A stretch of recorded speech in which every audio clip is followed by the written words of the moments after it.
Assalamualaikum. Testing, testing. Boleh dengar suara?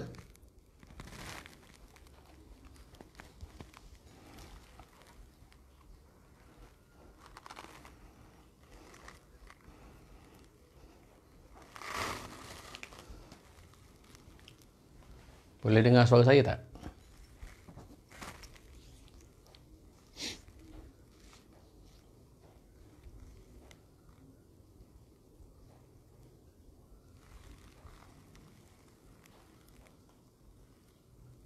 Okey.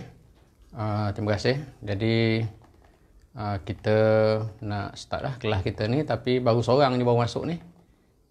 Jadi kita mungkin tunggu seminit dua lagi kot.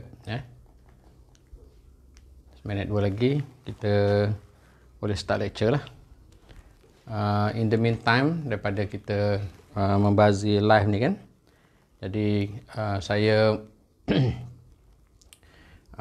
nak remind sekali lagi, for those who have not registered for Bursa Marketplace game, please do so.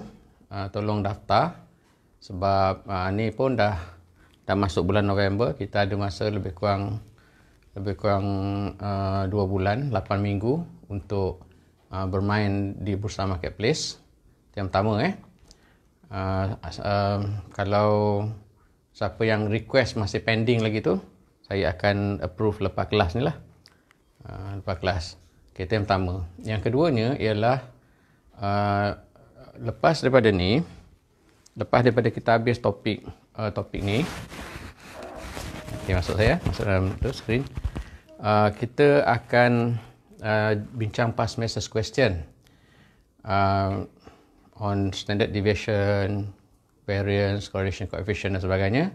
Jadi saya dah tak compile soalan macam hari itulah, macam kita belajar discuss warrant, mutual fund dan sebagainya. Saya retype balik semula soalan kan, and then kita discuss.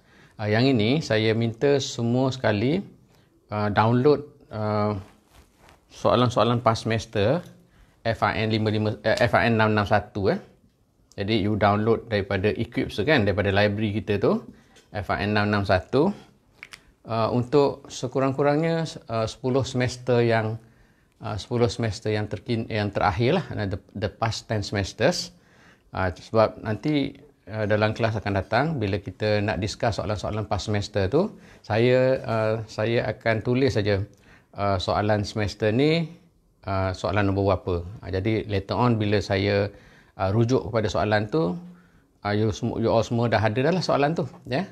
Saya dah tak compile macam saya buat hari tu kan, sebab kalau tidak banyak kerja saya nak naik banyak sangat benda kan.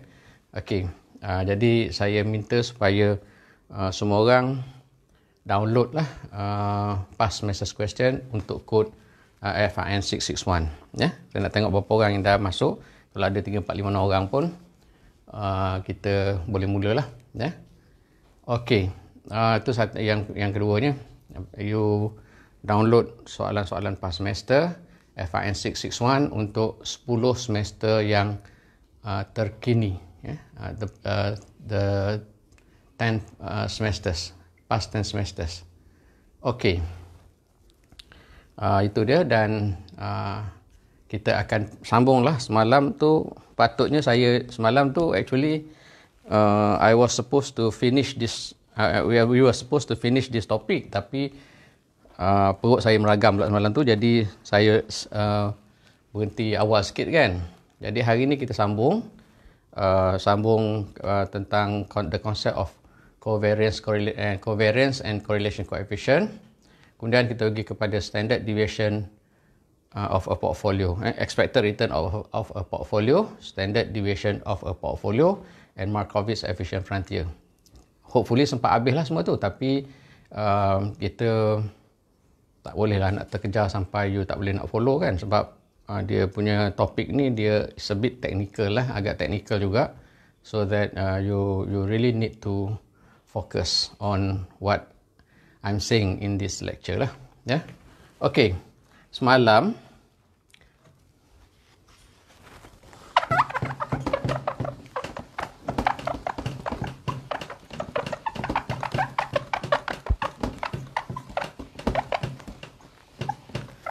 saya dah dah tunjukkan langkah-langkah what are the steps that you need to what are the steps that you need to follow to calculate the covariance between two assets. So ada dia punya steps dia lah, langkah-langkah dia yang you kena ikut untuk mendapatkan covariance antara dua saham atau dua assets. The asset can be saham, can be bond kan, can be index. In this case, dalam contoh kita ni, buku teks ni, dia punya asset adalah index. Okey, jadi semalam kita dah dapat the covariance between I and J. Ini refer to page 178 of your textbook. Jadi semalam kita dah dapat the covariance of I and J. I adalah S&P 500 Stock Market Index and J adalah Barclays Capital Aggregate Bond. Kan?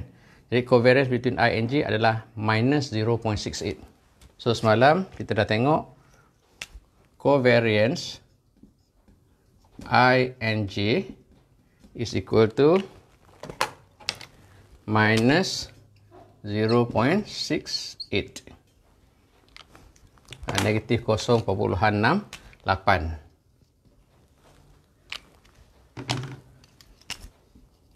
Okey. What does it mean? Apakah maksud negatif 0.68? Jadi kalau you baca dalam textbook tu dia kata interpretation of a number such as minus 0.68 is difficult, dia kata. Interpretation of a number such as minus 0.68 is difficult. Is that value high or low for a covariance statistic? Macam saya semalam towards the end of my lecture semalam, saya dah tunjuk pada you, kalau sekiranya kita anggapkan hubung kait antara dua saham ini, katakanlah X dan Y sini, ataupun semalam saya guna A dan B kan.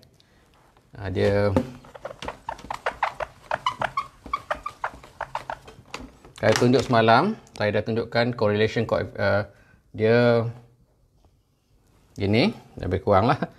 Ni katakanlah A and B jadi ini dua ni sama.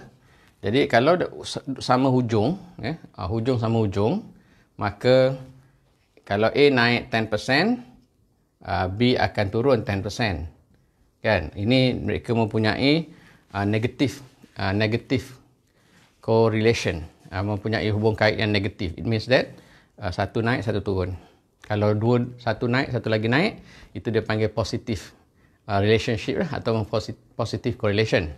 Okey, tetapi kita hanya tahu the nature of the relationship, tetapi kita tahu hubungan dia adalah negatif, tapi kita tak tahu how strong the relationship is. Okey, kalau dia duduk sini, maknanya naik sama naik. Tapi kalau dia duduk di sini, kata B duduk sini, maka sebarang perubahan dalam A, B akan terjejas dengan lebih banyak lah.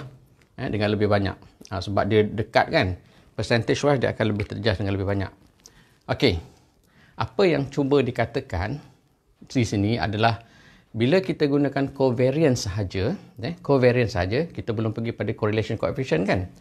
When we talk about covariance sahaja, maka kita hanya berminat dengan ini saja. Nature of relationship saja, sama ada negatif ataupun positif. Kita tak berminat, kita tak berminat untuk tahu how strong the relationship is. Okay, ingat kalau when we talk about covariance, we are only interested to know the nature of the relationship. The nature can be positive or negative lah. Kalau positif, satu naik, satu lagi naik juga. Kalau negatif, satu naik, satu turun. Kan? Satu naik, satu turun. Atau kalau negatif. Kalau positif, satu naik, satu lagi naik, satu turun, satu lagi turun. Okey. Jadi, covariance will only tell us the nature of the relationship. It doesn't tell us how strong the relationship is. Nak tahu the strength of the relationship, we need to calculate the correlation coefficient. So, yang itu kita pergi kepada correlation coefficient. Okey, correlation coefficient ada formula dia diberi di muka surat 178 tu, di bawah tu So dia gunakan simbol RIJ.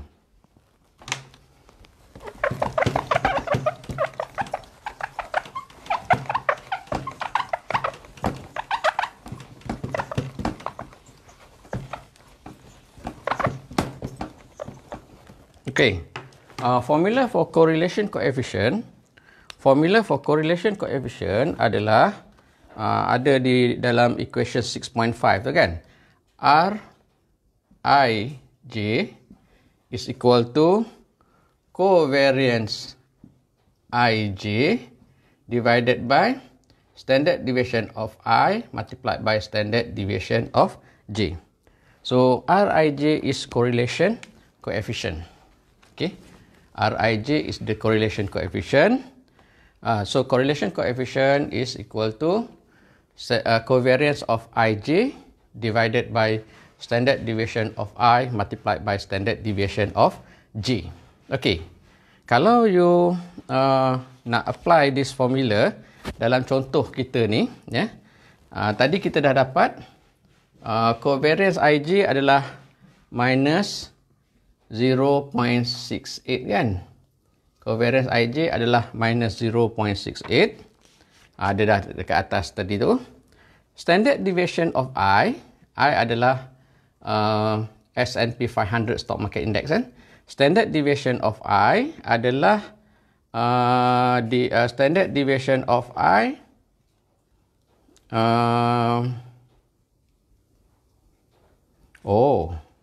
saya tak cerita lagi bagaimana nak calculate standard deviation. Saya dah ajar ke macam mana nak calculate standard deviation of an individual stock using based on return. Saya dah cerita pasal covariance, tapi saya tak cerita lagi pasal macam mana nak calculate standard deviation of the S&P 500 stock market index ni. Rasa-rasa saya macam saya tak cerita lagi. Okey, tak apa. Kejap lagi saya cerita macam mana cara nak calculate standard deviation of an individual asset based on historical return. Saya dah tinggal satu step tu. Tapi tak apa. Kejap lagi kita akan, sebab saya tak mahu lecture kita ni ulang-alik macam tu kan, nanti you keliru kan. Jadi saya kejap lagi saya akan cerita pada you bagaimana nak calculate standard deviation of an individual asset using a historical return.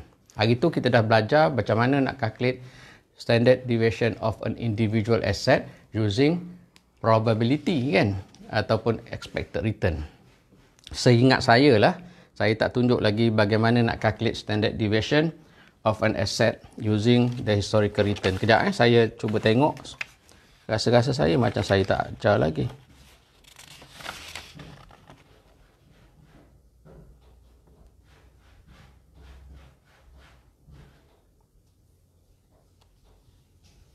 Ajar dah rasa. Ajar dah, saya ajar dah. Ada dalam previous lecture, ya. Saya dah ajar dah macam mana cara nak calculate standard deviation of an asset using historical return. Saya dah ajar dah. Saya tak ingat clue. Okey. Nak cari standard deviation of I and J ni, kita kena tengok di muka surat 180 kan. 180 tu exhibit 6.9. Exhibit 6.9 standard deviation of I adalah 2.97 dan standard deviation I adalah S&P 500 stock market index kan. Awak tengok kalau siapa yang keliru ni, kita kena tengok exhibit 6.9 on page 180. You pergi kepada page 180, exhibit 6.9. You tengok dekat S&P 500 stock market index tu macam mana dia calculate standard deviation. Okay. So kalau you tengok di situ, standard deviation adalah 2.97. Di mana itu cara dia kira. Jadi, dan standard deviation of J dekat sini adalah Barclays Capital US Aggregate Bond Index. Standard deviation of J adalah 1.07. Jadi, you masuk kat sini standard deviation of I adalah 2.97 dan standard deviation 2.97 kat sini. 2.97 dan you darabkan dengan standard deviation of J adalah 1.07. 1.07. Nah, ni pengiraan ni yang saya tulis balik ni sebenarnya ada dah dekat sini. Kan cuma saya nak tunjuk di muka surat 180 tu dia ada dah tunjuk kan. Pengiraan tu. The correlation coefficient between I and J adalah covariance I and J dibahagikan dengan standard deviation of I darab dengan standard deviation of J, dan dipendekkan cerita you akan dapat the correlation coefficient adalah negatif 0.213. Negatif 0.213. Okay. This is a correlation coefficient. Tadi covariance ini adalah correlation coefficient. Okay. Sekarang ni saya nak bagi tahu you bahawa nilai correlation coefficient antara dua assets, between two assets, adalah terletak di antara these two values. The correlation coefficient, kalau kita kira mana-mana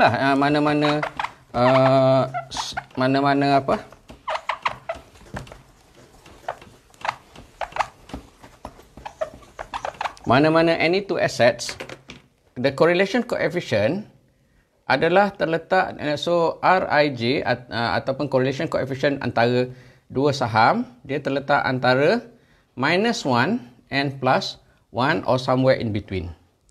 Jadi kalau kita cakap pasal correlation coefficient of any two assets or any two stocks, terletak antara -1 dan +1. -1 and +1. Okey. Kalau -1, ini maknanya betul-betul dipanggil perfect negative correlation. Ini dia panggil perfect negative. Perfect negative. PERFECT, perfect negative. Perfect. Betul-betul sempurna lah. Dia punya correlation tu adalah betul-betul sempurna. Kalau +1, ini dia panggil perfect positive. Perfect positive. Okay. When we talk about perfect negative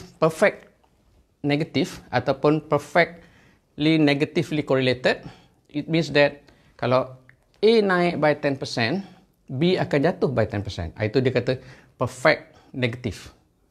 Betul-betul perfect negative. Kalau perfect positive pula, kalau A naik 10%, B juga akan naik 10%.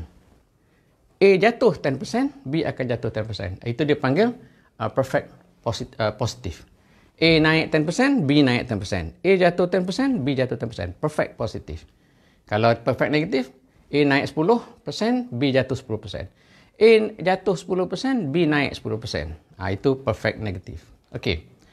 To tell you the truth, in real life, dalam dunia sebenar, it is extremely difficult or it is almost impossible for us to find any two stocks yang mempunyai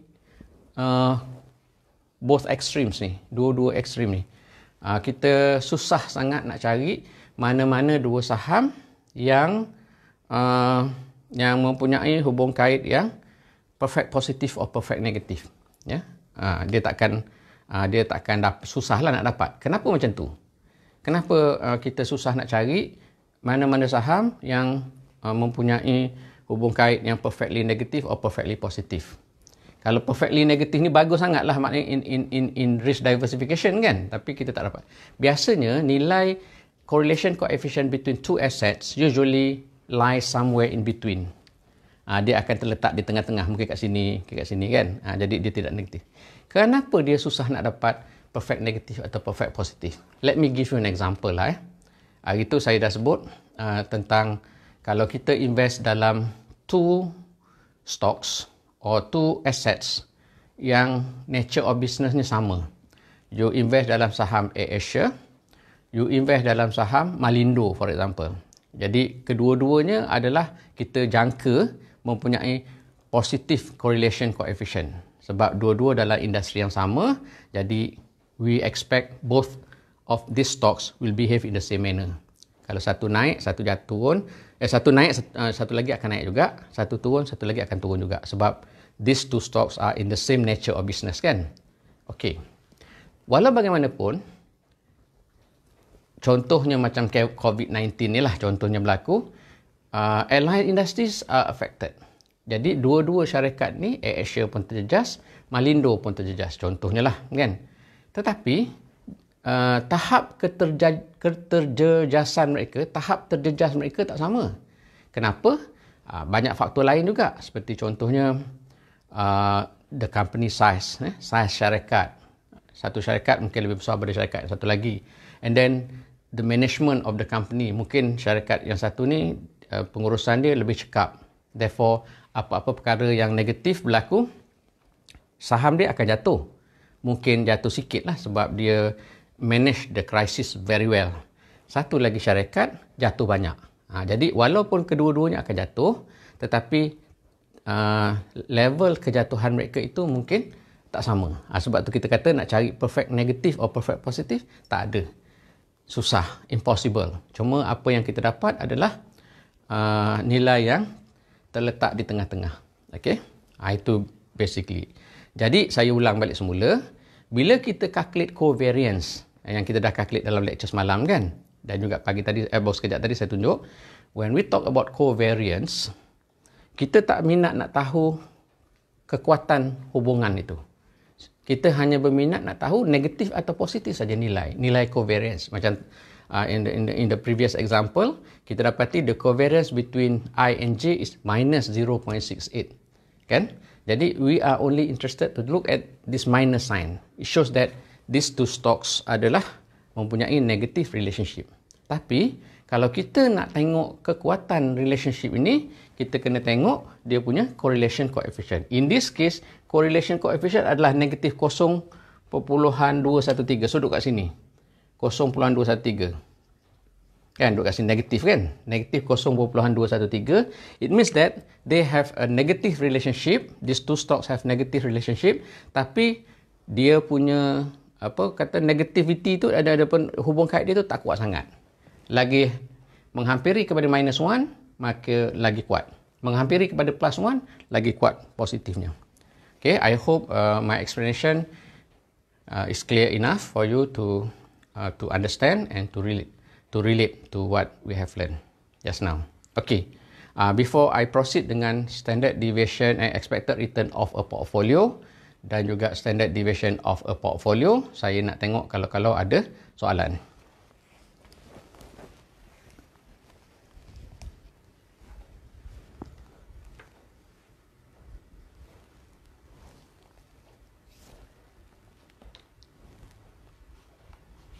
Okay, kalau tak ada soalan, if you do not have any question, ada soalan tak? Saya tunggu. Kalau ada ni 5 orang, kadang-kadang 3 orang, 4 orang, 5 orang, internet tak laju ke apa ke kan? Tak tahulah internet di kawasan awak tu macam mana. Tapi tak apa, you can watch this live recording. You can watch the recording of this live later lah. Okay, ada apa-apa soalan? Okay, kalau tak ada soalan, saya nak cerita pula tentang the expected return of a portfolio and the standard deviation of a portfolio. Okay, nak cerita pula tentang expected return of a portfolio and standard deviation of a portfolio.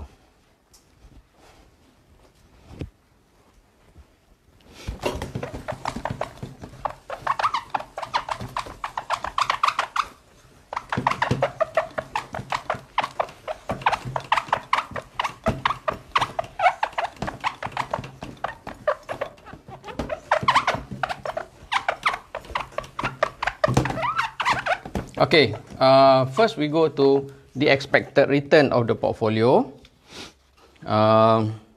Kalau in your textbook ni, the expected return of the portfolio duduk di page 188, tapi dia start dengan 187 dululah. Dia start dengan 187 dan 188. Page 188. Tapi yang ini dia Awak tengok saya punya lecture dulu, and then baru kita pergi kepada contoh dalam buku. Sebab contoh dalam buku tu is a 3 asset portfolio. Jadi kalau you nak calculate expected return of the portfolio, sama ada 2 asset, 3 asset, 4 asset, dia tak susah. Dia adalah sedikit penambahan saja. Tapi standard deviation of the portfolio, dia lagi banyak asset in the portfolio, lagi complicated the calculation of standard deviation. So, saya nak you focus on expected return of the portfolio dulu ya. Kemudian baru kita pergi pada standard deviation of the portfolio. So, to calculate the expected return of the portfolio, biasa kita tulis beginilah. Tunjukkan expected return of the portfolio is, kalau 2 asset portfolio, expected return of the portfolio, kalau 2 asset portfolio is W1 multiplied by ER1 plus W2 multiplied by ER2. Okay, ini kalau 2 asset portfolio lah. Weightage of asset 1 multiplied by expected return of asset 1. Weightage of asset 2 multiplied by expected return of asset 2. Kalau the more assets, kalau 3 asset portfolio, tambah saja dia punya formula tu. W1 plus multiplied by ER1 plus W2 multiplied by ER2 plus W3 multiplied by ER3. Kalau 3 asset portfolio. Similarly, kalau 4 asset portfolio, W1 ER1 plus W2 ER2 plus W3 ER3 plus W4 ER4. Jadi, the more assets in your portfolio, you tambah macam tu saja dari segi formula dia. Apa itu weightage? Weightage ataupun W ni, weightage adalah how much money you allocate. You allocate for for that particular asset. Contohlah, for example, you invest dalam saham A dan saham B. You invest in A and B. Okay. Katakanlah you allocate dua-dua ni adalah 100 million. 100 million ringgit. Katakanlah you allocate your total the total value of your portfolio is 100 million ringgit, dan you allocate 40 million in asset A, 40 million in asset A dan 60 million in asset B. Katalah begitu, kan? Jadi bermakna sini, kalau in terms of weightage, bermakna weightage of asset A is 40%, 40%. Weightage of asset B is 60%. Total mestilah 100%. 100%. Okay. So, itu weightage, kan? Macam mana dapat 40%? 40 over 100. So, 40%. Macam mana dapat 60%? 60 over 100. So, that is the weightage. Weightage of asset A atau weightage of asset 1 dan weightage of asset 2. Okey. Jadi nak cari weightage ni macam tu cara dia. Jadi kalau dalam peksa kadang-kadang weightage ni diberi kat you. So senang ajalah, you masuk saja figure tu dalam you punya formula. Kadang-kadang weightage ni you kena kira lah macam saya tunjuk ni, kan. Expected return of asset 1 and asset 2, saya dah tunjukkan macam mana cara nak calculate expected return based on, kalau based on probability distribution, ada cara nak calculate expected return, dan kalau based on historical data pun, historical return pun kita tahu juga macam mana cara nak calculate expected return dia, kan, calculate mean dia purata. Okey. Jadi yang ini senang. Saya boleh bagi contoh yang saya ada-adakan pun senang sajalah. Kalau contohnya katakanlah kita nak calculate ni contoh katalah kita nak calculate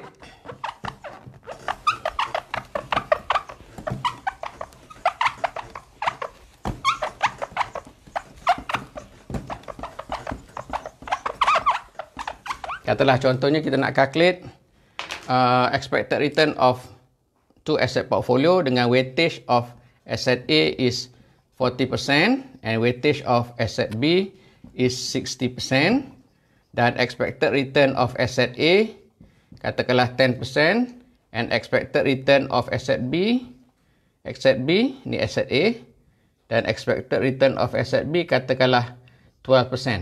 Contoh begini. Katakanlah you nak calculate what is the expected return of the portfolio which consists of 40% asset A, 60% asset B. Expected return of asset A is 10%, expected return of asset B is 12%. Jadi cara nak calculate dia senang aje lah. Saya kena tulis somewhere sebab saya nak iris yang ni kan. Jadi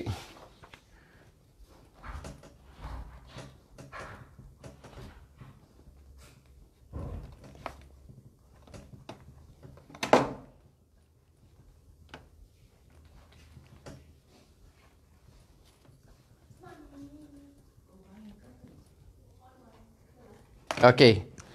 Kalau kita nak calculate expected return of the portfolio, kalau menggunakan ini, jadi kita akan boleh calculate dengan mudah.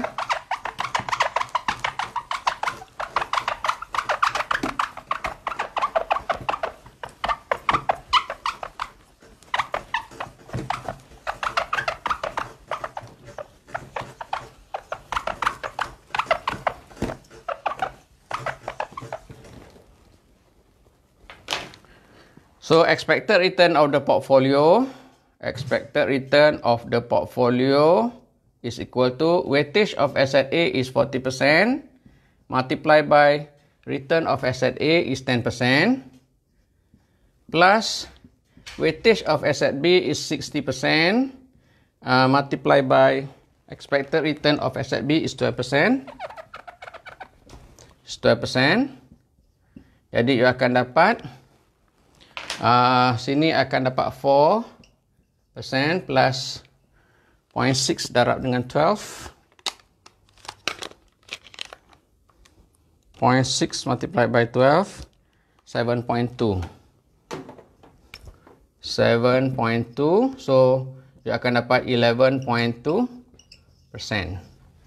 Okay, so yang ini very simple example saya bagi di mana nak calculate expected return of the portfolio dengan weightage of A 40%, weightage of B 60%, expected return of A is 10%, expected return of B is 12%. So, expected return of the portfolio is equal to 11.2%.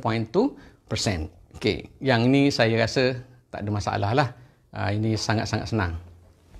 Sekarang ni saya nak tunjuk kepada you pula bagaimana cara nak calculate the standard deviation of a portfolio pula. Okay, how to calculate the standard deviation of a portfolio. Okay, untuk standard deviation of a portfolio, ya, kalau saya anjakan gini boleh nampak tak sekejap sebab dia standard deviation of the portfolio ni formula dia panjang sikit. Jadi kalau saya baringkan gitu, boleh masuk dalam kamera kan, dalam skrin. Saya kena tunjuk beginilah. Saya kena buat landscape. Tadi tu portrait kan. Ni saya kena tunjuk dalam bentuk landscape.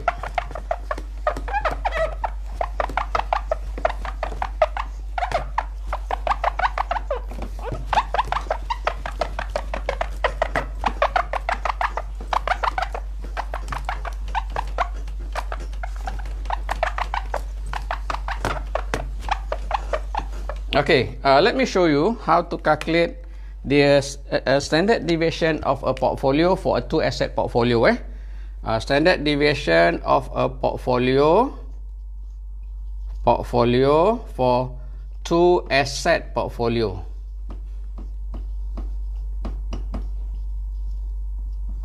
Dia formula dia, walaupun it comes, it is actually formula asasnya sama saja, 2-asset portfolio, 3-asset portfolio, tapi the more asset in your portfolio, the more complicated the calculation is. Jadi for the purpose of paper ni, subjek ni, kita hanya calculate standard deviation of a portfolio for 2-asset portfolio and 3-asset portfolio sahaja. Jadi sebab kalau kita 3-asset portfolio pun dia punya pengiraan dah complicated dah. Kalau for asset portfolio lagi panjang lah.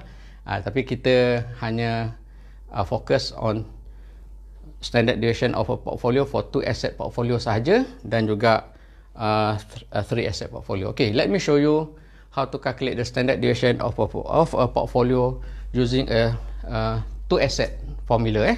2 asset portfolio means portfolio itu hanya mengandungi 2 asset. So formula dia adalah standard deviation of the portfolio is equal to punca kuasa 2 W1 to the power of 2 standard deviation of 1 to the power of 2 plus W2 to the power of 2 standard deviation of 2 to the power of 2 plus 2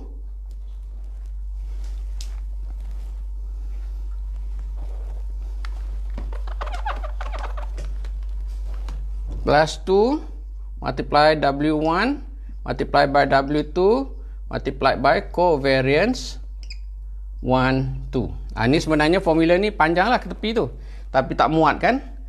Jadi saya sambung kat bawah, ataupun saya cuba nanti kalau tu ni, kalau saya kecilkan ni tulisan halus sangat pula kan, takut payah nak tengok. Jadi saya bacakan nak calculate the standard deviation of the portfolio adalah punca kuasa 2 W1 kuasa 2. 1 boleh saja kita gantikan dengan A, B lah kan. Ini kita buat W1, W2, tapi boleh juga WA, WB ataupun WI, WJ, sama aja. So W1 to the power of 2 standard deviation of 1 to the power of 2 plus W2 weightage of asset 2 to the power of 2 plus standard deviation of asset 2 to the power of 2 plus 2 weightage of asset 1 multiplied by weightage of asset 2 multiplied by covariance of asset 1 and 2. Okay. This is the formula. Kalau awak tengok panjang, tapi nanti kalau saya tulis macam ni, takutnya you tak nampak keseluruhan kan. Saya cuba nak fit in kan semua sekali ni dalam satu baris. Saya cuba fit in kan semua dalam satu baris. Cuba saya rewrite balik. Cuba kecilkan.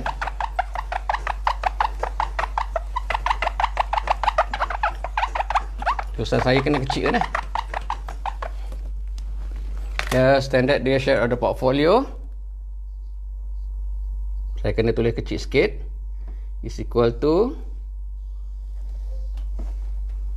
W1 to the power of 2 standard deviation of 1 to the power of 2 plus W2 to the power of 2 standard deviation of 2 to the power of 2 plus 2 W1 W2 covariance 1, 2. Ni darab 2 darab W1 darab W2 darab dengan covariance 1, 2. Covariance 1, 2. Dia patutnya panjang gitulah, satu line gitu. Baru you tak keliru kan. Baru you all semua tak keliru tengok. Okay. If you remember tadi masa kita bercakap tentang correlation coefficient tadi, ingat tak masa kita bercakap pasal correlation coefficient Rij ataupun R12, oleh kerana kita gunakan 12, kita guna 12 jugalah kat sini. R12 correlation coefficient of 12 adalah covariance 1, 2 over standard deviation of 1 multiplied by standard deviation of 2. Ingat lagi tak formula yang kita tunjuk tadi? R12 correlation coefficient 12 adalah bersamaan dengan covariance 12 dibahagikan dengan standard deviation of 1 multiplied by standard deviation of 2. Okey, jadi kalau kita alihkan, if we move this to the left, to the left, kan ada kan lagu to the left, siapa nyanyiannya? Okay, if we move this standard deviation of 1 and standard deviation of 2 ni to the left, kita akan nampak begini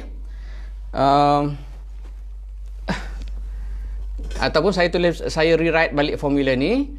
Covariance 1, 2 is equal to, ni adalah standard deviation of 1 multiplied by standard deviation of 2 multiplied by R12. Alah, susahnya whiteboard ni kecil sangat. Covariance 1, 2 adalah standard deviation of 1 multiplied by standard deviation of 2 multiplied by R12. Okay. Maybe I'm going a bit too fast here. Tak apa, nanti bila dah selesai lecture ni pun you can tengok balik semula lah kan. You can look back the recording of this live. Mungkin lebih jelas lagi lah kan. Okey, sekarang ni apa yang saya cuba sampaikan adalah what I'm trying to say is ini covariance 1, 2 boleh juga ditulis mula dalam bentuk standard deviation of 1 multiplied by standard deviation of 2 multiplied by R12. Ni covariance 1, 2 boleh juga ditulis sebagai begini. Iaitu standard deviation of 1 multiplied by standard deviation of 2 multiplied by R12. Ni covariance 1, 2 ni kan, covariance 1, 2. Jadi apa yang saya cuba sampaikan adalah kita juga boleh tulis balik formula for the standard deviation of the portfolio of two asset ni.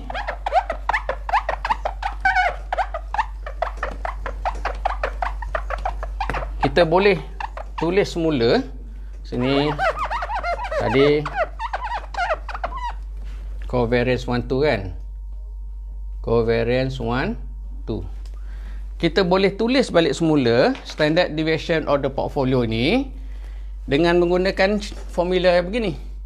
Standard deviation of the portfolio is equal to punca kuasa 2 W1 kuasa 2 standard deviation of 1 kuasa 2 plus W2 kuasa 2 standard deviation of 2 kuasa 2 plus 2 W1 W2. Okey, covariance 1, 2 tadi kita tulis sebagai standard deviation of 1, standard deviation of 2, R1 2. Kan. Jadi tadi ni covariance 1, 2 ni bila kita tulis balik semula dia sama juga, ertinya sama kan, membawa maksud yang sama. Ini darab saya tak muat nak display 2 darab W1 darab W2 darab standard deviation of 1 darab standard deviation of 2 darab dengan R12. Semua tu kita darabkan, multiply. Okey. Nampak macam complicated kan?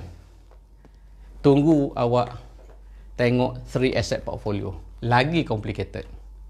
Yang ini 2 asset portfolio ni memanglah for the first time you tengok tu you nampak macam macam payah aja kan. Tetapi if you keep watching this recording repeatedly, berulang-ulang, nanti you akan dapat apa benda tu, you get the hang of it lah, orang putih kata, ataupun you akan dapat benda itu dengan lebih mudah. Ya. Okey. Saya tak tunjuk contoh pengiraan how to calculate the standard deviation of the portfolio for a 2 asset portfolio. Don't worry, because later on bila kita attempt past semesters question akan banyak soalan-soalan on how to calculate the standard deviation of the portfolio for a 2 asset portfolio. So jangan risaulah kalau sekiranya kita tak ada latihan tentang how to calculate the standard deviation of a 2 asset portfolio. Cuma sekarang ni saya nak you tengok formula tu dan of course you kena tahu, awak tanya adakah memadai kalau saya tahu version atas saja, iaitu W1 to the power of 2 standard deviation of 1 to the power of 2 plus W2 to the power of 2 standard deviation of 2 to the power of 2 plus 2 W1 W2 covariance 1 2 sahaja, ataupun should I memorize both formulas, both versions of the formula? Jawapan saya adalah you kena ingat kedua-dua versi tu. You have to memorize both versions. Kenapa? Kerana depending on the nature of question yang akan ditanya. Ya, kadang-kadang kalau dia bagi kita covariance sahaja, senanglah masuk saja. Tapi kalau dia tak bagi kita covariance, dia bagi kita standard deviation and correlation coefficient, kita terpaksa gunakan versi yang ni lah, versi yang bawah ni. Jadi cakap mudahnya adalah you have to memorize both versions lah. You kena ingatkan kedua-dua versi. You have to memorize both versions. Okay. Saya tahu topik ni is a bit heavy, agak heavy sikit, tapi tak apa. You tengok balik semula lepas daripada lecture kita ni, tengok balik dan you cuba fahami apa yang saya cakapkan ni, walaupun nama you bukan Fahmi sekalipun.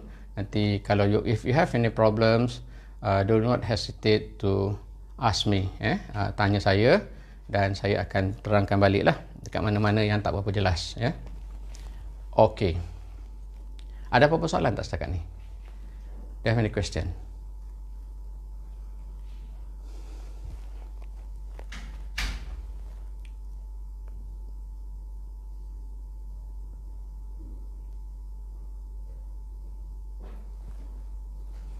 If you do not have any question, saya nak tunjuk pula how to calculate the standard deviation of a portfolio for a 3 asset portfolio. Ini lagi panjang dia punya formula. This is a formula for standard deviation of a portfolio for a 3 asset portfolio. Okey, tak cukup satu line ni kalau saya nak tulis, jadi saya terpaksa sambung dekat bawah nantilah, kalau for 3 asset portfolio.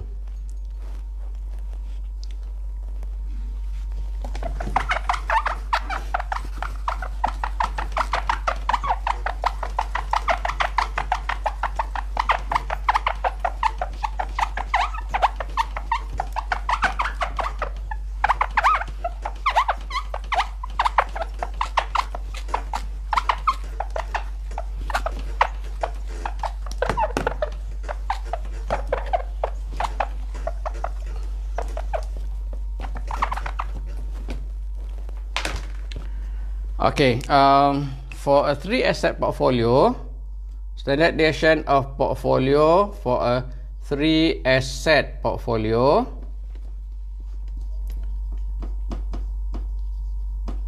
the formula is the square root of W1 to the power of 2 standard deviation of 1 to the power of 2 plus W2 to the power of 2 standard deviation of 2 to the power of 2 plus W3 to the power of 2 standard deviation of 3 to the power of 2 plus, okay, plus ni sambungan ni tu. Sambungan, tapi saya ni bersambung ni. Satu line ni, tapi kita tak ada space kan. Jadi saya sambung di bawah. Tapi nanti you buat sambung terus. 2 W1 W2 covariance 1 2 plus 2 W1 W3 covariance 1 3 plus 2 W2 W3 covariance 2 3. Okay, ini this is okay. Sorry tadi tu tersepak wire ni, jadi dia terlanggar tadi. Jadi kita sambung balik. Okay, saya tunjukkan pada you tadi, ini adalah formula untuk mengira standard deviation of a portfolio for a 3 asset portfolio. Untuk 3 asset portfolio, jadi saya bacakan. It is supposedly to be one line lah. Senang, ini this is yang saya tulis 3 row ni kerana tak muat, tak ada space. Tapi sepatutnya dia adalah satu line panjang supaya awak tak keliru ni. Bukannya formula yang berbeza-beza ni, satu line yang panjang berterusan sampai ke tepi, tapi kita tak ada ruang untuk tulis. Saya bacakan dia punya standard deviation of the portfolio. Kenapa kabur pula ni? Tak fokus lah ni kamera. Okey, dah fokus dah. Jadi, kalau you tengok di situ, standard deviation of the portfolio adalah punca kuasa 2, W1 to the power of 2, standard deviation of 1 to the power of 2, W2 to the power of 2, standard deviation of 2 to the power of 2, plus W3 to the power of 2, multiplied by standard deviation of 3 to the power of 2, plus 2, W1, W2 covariance 1, 2, plus 2, W1, W3 covariance 1, 3, plus 2, W2, W3 covariance 2, 3. Panjang kan? Jadi, dia punya kaedah dia tu memang panjang, dan of course kalau 4 asset portfolio, panjang lagi. Tapi setakat saya ngajar paper portfolio ni, dia paling tinggi dia hanyalah dia suruh kita kira standard deviation of a 3 asset portfolio sahaja. Tak ada lagi lah. I have never come across questions asking you to calculate standard deviation of a portfolio sampai 4 asset portfolio. 3 asset portfolio quite common, biasa dalam exam. Biasa dalam exam memang ada. Tapi kalau 4 asset portfolio, tak pernah lagi lah. Okay. Untuk to show you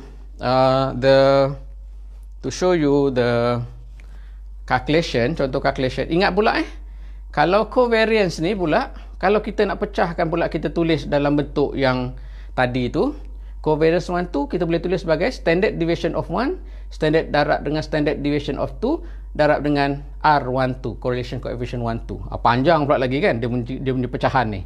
Ni saya tulis ringkas dalam bentuk covariance 1, 2. Tapi kalau kita pecahkan, covariance 1, 2 adalah standard deviation of 1 multiplied by standard deviation of 2 multiplied by correlation coefficient 1, 2, R12. Samalah juga covariance 1, 3 ni kita pecahkan menjadi standard deviation of 1 multiplied by standard deviation of 3 multiplied by correlation coefficient 1, 3. Sama juga yang ni pun super. Covariance to 3 adalah standard deviation of 2 multiplied by standard deviation of 3 multiplied by correlation coefficient to 3. Okey. Sekarang ni dalam masa 10 minit yang terakhir ni, saya betul-betul nak cerita tentang contoh bagaimana pengiraan standard deviation of a 3 asset portfolio. Ini dia betul-betul perlukan really your focus attention lah. Attention yang betul-betul kena fokus, kerana pengiraan dia adalah agak kompleks, agak complicated. You tengok contoh, you tengok contoh